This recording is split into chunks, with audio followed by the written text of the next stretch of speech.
കനത്ത മഴയെ തുടർന്ന് കോതമംഗലം താലൂക്കിലെ വിവിധ പ്രദേശങ്ങൾ കടുത്ത ദുരിതത്തിലായി. ഒട്ടേറെ വീടുകളിൽ വെള്ളം കയറി. റോഡുകളും പാലങ്ങളും വെള്ളത്തിൽ മുങ്ങി.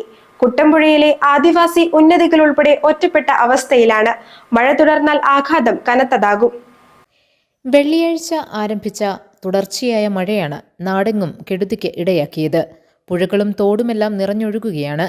പെരിയാറിൽ ജലനിരപ്പ് ക്രമാതീതമായി ഉയർന്നു. ഭൂതത്താൻകെട്ട് ഡാമിന്റെ 14 ഷട്ടറുകളും രാത്രിയിൽ ഉയർത്തി. തകരാറിലായ ഒരു ഷട്ടർ മാത്രമാണ് അടഞ്ഞുകിടക്കുന്നത്.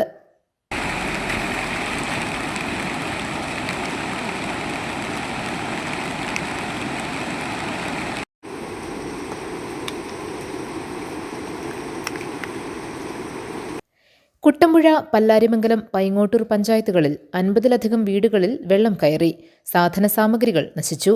സ്ഥിതി ഇതേ നിലയിൽ തുടർന്നാൽ വീട്ടുകാരെ ദുരിതാശ്വാസ ക്യാമ്പിലേക്ക് മാറ്റാൻ അധികൃതർ നടപടിയെടുത്തിട്ടുണ്ട്. മണികണ്ഠൻചാൽ ചപ്പാത്തും കുടമുണ്ട പാലവും മണിക്കിണർ പാലവും വെള്ളത്തിലായി. നിരവധി റോഡുകളിൽ വെള്ളം കയറി ഗതാഗതം മുടങ്ങി.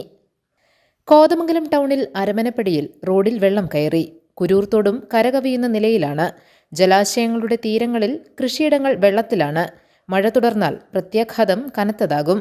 വരും ദിവസങ്ങളിലും മഴ തുടരുമെന്നാണ് കാലാവസ്ഥാ മുന്നറിയിപ്പ്. GTV news, Kothamangalam.